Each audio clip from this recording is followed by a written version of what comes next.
Ashton Jeanty. Genty bounces off a tackler. Genty still on his feet. Brock Bowers. They've got Bowers. Bowers is open for first down. He sheds one tackle into the end zone. Geno Smith. Smith back to throw. Smith takes off. Geno Smith, end zone ahead. Touchdown Seattle.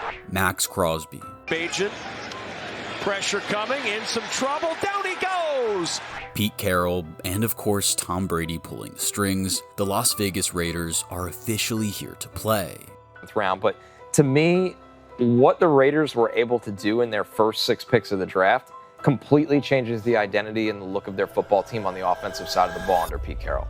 For too long, they have been the whipping boys in the AFC West. But after an offseason for the ages in 2025, they are ready to stake their claim as legitimate contenders. So, how have the Las Vegas Raiders become so terrifying? Well, it certainly helps to have young, superstar talent on the roster. Ashton Jeanty and Brock Bowers could both legitimately end up as the best players at their positions by the end of the 2025 season. I mean, Bowers is pretty much already there. Give me him over Kelsey, Kittle, and Laporta all day. Add in one of the league's best defensive players in Maxx Crosby, and you have some serious superstars to build around. And who do you need to get the most out of them? A good coach. So, it's a good thing Pete Carroll arrived to lead the team this offseason. The former Seattle Seahawks head coach won a Super Bowl in the 2013 season, and damn near won another one a year later, if only he had ran the ball. Still, this is a guy who knows how to win, having done it consistently at both the college and pro level. He is exactly what a franchise as downtrodden as the Raiders need, considering they have had just 2 winning seasons since 2003.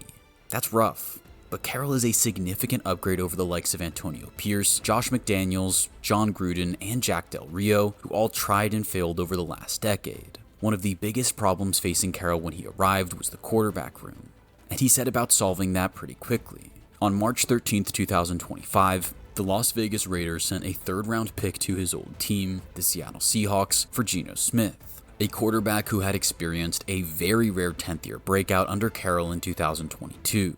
Smith was a rock-solid quarterback for 3 years in Seattle, hovering around the top 10 QB mark despite playing behind a porous offensive line. He is 34 years old, but having done so little over the first 9 years of his career, Smith has much less wear and tear on his body for a player of his age. He has a good few years in him yet, and bearing in mind Carroll is 73, this partnership has formed with winning in mind, not rebuilding. Another key cog in getting Vegas back to winning ways was the hiring of Chip Kelly as offensive coordinator. Kelly has a lot of experience and has built a reputation as being one of the best offensive minds in the game. His most recent work saw him help Ohio State win the national championship as their offensive coordinator, and while his head coaching stints with Philadelphia and San Francisco weren't exactly smooth, there is little doubt about his ability to run an offense. He has plenty of talent to work with now in Las Vegas, and you bet he will figure out some fun ways to utilize them all. Speaking of talent, it doesn't get much more exciting than Ashton Jeanty, who the Raiders selected 6th overall in the 2025 draft. The Boise State stud was widely regarded as one of the few blue-chip talents in the entire 2025 draft class and in a tier of his own when it came to running backs. People are going to get crazy, but I believe that he's higher. I had him rated higher than I had Saquon Barkley. The man looks like he's chiseled from stone, standing at 5'8", 211 pounds. He's short in height, but packs an almighty punch, regularly sending defenders flying.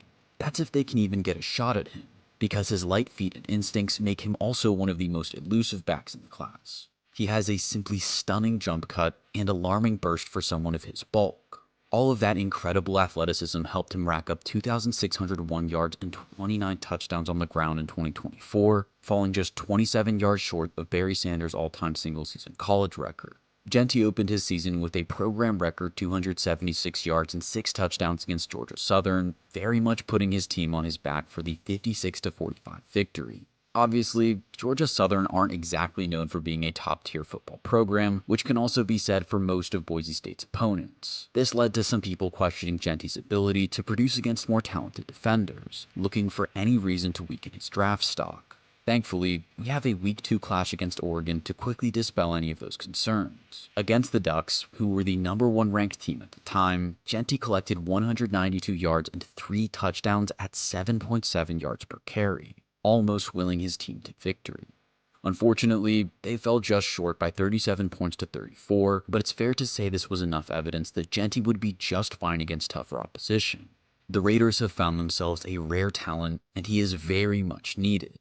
The Raiders' dismal 79 rushing yards per game ranked comfortably last in the NFL in 2024. Not only does that make life harder for the passing game, which will be operating against lighter boxes, but it also damages the defense, who spend more time on the field because their offense can't control the game with their running backs. Genty will absolutely balance things out for everyone, and one person who should benefit considerably from that is star tight end Brock Bowers. When the Las Vegas Raiders selected Brock Bowers 13th overall in 2024, with many other holes on the roster still needing to be filled, everyone thought that they had gone mad.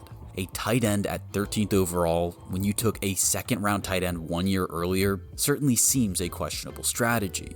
However, the pick was a stroke of genius. Bowers became just the third tight end ever to post 1,000 yards in their rookie season, breaking Mike Ditka's record of 1,076 set in 1961. His 112 receptions for 1,194 yards not only led the team, but also helped him break another record for most receptions in a season by a rookie at any position, beating the 105 set by Puka Nacua 1 year earlier. That's insane. And it was absolutely justified for him to come second in Offensive Rookie of the Year voting, behind a superb season from Jaden Daniels. He has great hands and can burst away from defensive backs with ease. He truly moves like a wide receiver in a tight end's body, with more than enough balance and vision to thrive in space, collecting 596 yards after the catch in 2024, which also led all NFL tight ends. He reeled in 5 touchdowns and 61 first downs to go along with his 1,194 yards in 2024, showing that there was nothing that defenses could do to slow him down. This is extra impressive when you consider he had Gardner Minshew and Aiden O'Connell throwing him the ball, and no run game to help ease the pressure. Joining the incredibly exciting trio of Geno Smith, Ashton Jeanty, and Brock Bowers is another fascinating rookie, Jack Bech. Selected in the second round, in many ways, Bech is the wide receiver equivalent to Genty, rarely going down on first contact and playing with impressive physicality. But he's not just a bruiser. He has some incredible finesse to his game, as a superb route runner on short and intermediate passes and with very reliable hands. He shows all the signs of being a quarterback's best friend. He matches very nicely with the Raiders' second wide receiver draft selection as well, with Thornton Jr. arriving as the speedy deep threat. With him taking the top off a defense and Bowers and Bech prowling over the middle, opposing defenses are going to have a lot on their hands. It isn't just offense that got the attention in the 2025 NFL Draft, though. At pick 68, cornerback Darien Porter was welcomed into the fold, offering an enticing package of speed and size, but lacking experience, making him a bit more of a project. The team then addressed the trenches with offensive lineman Caleb Rogers and Charles Grant later in the third round, before grabbing defensive tackle Tonka Hemingway in the sixth.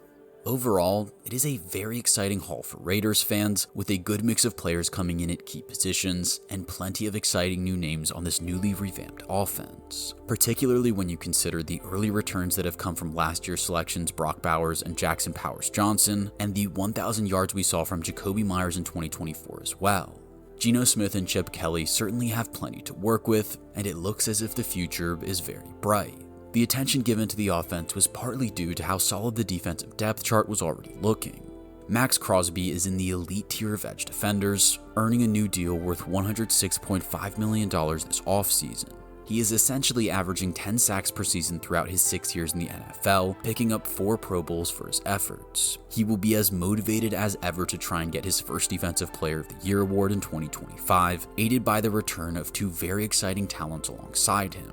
Both Christian Wilkins and Malcolm Kuntz were absent for all or most of the 2024 campaign due to injury. Kuntz missed the entire 2024 season due to a knee injury, which was extra disappointing considering he had just enjoyed a breakout campaign in 2023, which saw him rack up a career-high 8 sacks and 3 forced fumbles. Wilkins, on the other hand, managed to play 5 games before suffering a season-ending foot injury, restricting his output to just 2 sacks and 17 tackles. Raiders fans will be looking forward to seeing him properly unleashed in 2025, after being one of the most expensive free agent signings in 2024, inking a 4-year, $110 million deal with the team. Devin White and Landon Roberts both arrived in free agency to revamp the linebacker room, whilst Eric Stokes and Jeremy Chinn did the same in the secondary. Chinn in particular is a great signing to replace the outgoing Trayvon Merrick, coming off his best season yet with 117 tackles and 5 pass breakups. He can play all over, taking snaps at safety, in the slot, and at linebacker, making him a very handy addition. The man behind all these moves is new general manager John Spytek, who joined the team after spending nearly a decade in multiple roles in the Tampa Bay front office. The Buccaneers have been one of the best front offices over the past decade, so it's fair to say that Spytek has been learning from the best, and his first moves certainly suggest he knows what he's doing. He's brought in the first competent and quality winner of a head coach the Raiders have seen in years, has revamped the offense, and locked up the team's biggest star on defense. All of a sudden, the Raiders are a terrifying proposition, and John Spytek is a big reason why. Coming from a scouting background, Spytek has played a part in helping Tampa find mid-round gems such as Chris Godwin, Jordan Whitehead, and more recently Bucky Irving, who made it onto the all-rookie team after being a 4th-round pick. Spytek certainly knows how to find talent, which bodes very well for the short and long-term future of this team. All in all, you have to be feeling pretty good if you're a Raiders fan, which isn't normally the case. The on-field talent has gone up considerably, and the brain trust off the field certainly seems to know what they're doing. So how optimistic are you about the Las Vegas Raiders? Let me know in the comments.